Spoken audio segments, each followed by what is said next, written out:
আজি কাৰ্বি আংলঙৰ গোটেই ঘটনা প্ৰবাহক লৈ কাৰ্বি ৰাইজৰ প্ৰতিনিধি মণ্ডলৰ সৈতে ৰাজ্য চৰকাৰ আৰু কাৰ্বি আংলং স্বায়ত্ত শাসিত পৰিষদৰ এখন ত্ৰিপাক্ষিক বৈঠক অনুষ্ঠিত হয়। এই ত্ৰিপাক্ষিক বৈঠকত কেইবাটাও গুৰুত্বপূৰ্ণ সিদ্ধান্ত লোৱা হয়। প্ৰথম, ভিজিআৰ আৰু পিজিআৰৰ মাটিৰ সম্পৰ্কত গুৱাহাটী উচ্চ ন্যায়ালয়ৰ খণ্ড আদালতত বিষয়টো বিচাৰাধীন হৈ আছে। কিন্তু এই ক্ষেত্ৰত কাৰ্বি আংলং অট'নমাছ কাউন্সিলে আজিলৈকে শপতনামা দাখিল কৰা নাই। তাৰ কাৰণে গোটেই বিষয়বস্তুটো এতিয়ালৈকে আদালতত সমাধান হোৱা নাই। আজিৰ আলোচনাত এটা সিদ্ধান্ত লোৱা হ'ল যে কাৰ্বি আংলং স্বায়ত্তশাসিত পৰিষদে 5 জানুৱাৰীৰ আগতে আদালতত শপতনামা দাখিল কৰিব আৰু কাৰ্বি ৰাইজেও আদালতত এটা পক্ষ হৈ তেওঁলোকেও আদালতৰ সন্মুখত নিজৰ দলিল ৰাখিব। ৰাজ্য চৰকাৰেও আদালতক অনুৰোধ কৰিব যে যিহেতু বিষয়টো স্পৰ্শকাতৰ, খুব সোনকালে ইয়াৰ ৰায়দান কৰিব লাগে, যাতে আদালতৰ ৰায়দান অনুসৰি আমি ব্যৱস্থা হাতত ল'ব পাৰোঁ। খেৰণিৰ ভিজিআৰ পিজিআৰত যিমানবিলাক চৰকাৰী কাৰ্যালয় আছে, সেই কাৰ্যালয়সমূহ আমি ভিজিআৰ পিজিআৰ এলেকাৰ পৰা আমি উঠাই লৈ আহিম আৰু ভিজিআৰ পিজিআৰৰ বাহিৰলৈকে লৈ যাম। তৃতীয়তে, খেৰণিত ভিজিআৰ পিজিআৰৰ খালী মাটি 8,000 বিঘা আছে। এই 8,000 বিঘা খালী মাটি কাউন্সিলে ফেন্সিং কৰিব আৰু বনানীকৰণ কৰিব, যাতে ভৱিষ্যতে কোনেও তাত দখল ল'ব নোৱাৰে। যিজন ব্যক্তিৰ পুলিচৰ গুলীচালনাত মৃত্যু হ'ল, কাউন্সিলে তেখেতক এটা চাকৰি দিব।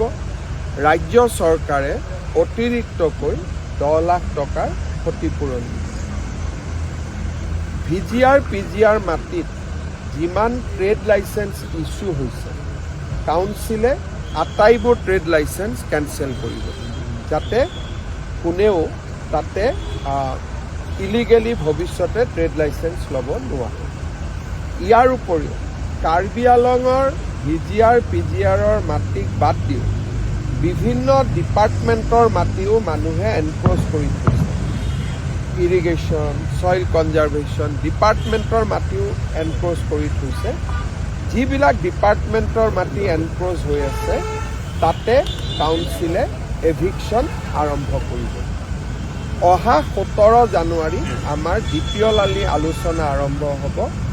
তেতিয়ালৈকে হাইকোৰ্টৰ পৰাও আমি এটা সুবিচাৰ পাম বুলি আশা কৰিছোঁ।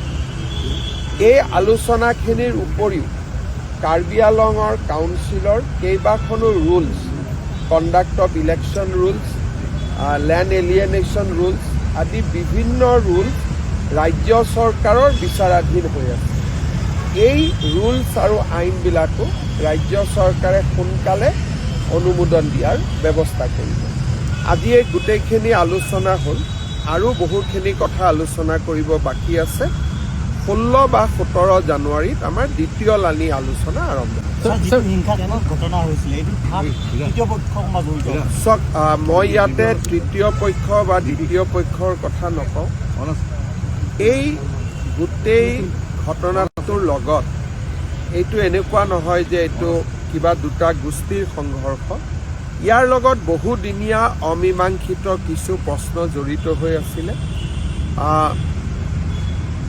যিকোনো কাৰণতে নহওক ঘটনাটো ঘটিলে আমাৰ উদ্দেশ্য হৈছে শান্তি ঘূৰাই অনা। সেইকাৰণে পুলিচেও যিজন জীৱন্তে জুইত অগ্নিদগ্ধ হৈ মৃত্যু হ'ল, সেই কেছটো ৰাখিব। বাকী যি কেছ ৰেজিষ্টাৰ হৈছে, পুলিচেও আমি জেনেৰেল এমনেষ্টি দি দিম, যাতে আমাৰ মাজত কোনো ভুল বুজাবুজি নাথাকে। আৰু ৰাজ্য চৰকাৰ, কাৰ্বি আংলং কাউন্সিল আৰু চিভিল ছ'চাইটি বা আন্দোলনকাৰী পক্ষ বা আন সকলো ৰাইজক লৈ আমি খেৰণীত শান্তি প্ৰতিষ্ঠা কৰিম, কাৰ্বি আংলঙত আমি শান্তি প্ৰতিষ্ঠা কৰিম। আজি গোটেই লিষ্টখিনি আমি দেখিছোঁ, গতিকে কেছটো 5 জানুৱাৰীত আমি হাইকোৰ্টত যাম, কিন্তু ক'ত ষ্টে অৰ্ডাৰ আছে এই কথাটো আপোনালোকে কাউন্সিলৰ পৰা বুজিব, কিন্তু খেৰণীত ষ্টে অৰ্ডাৰ আছে।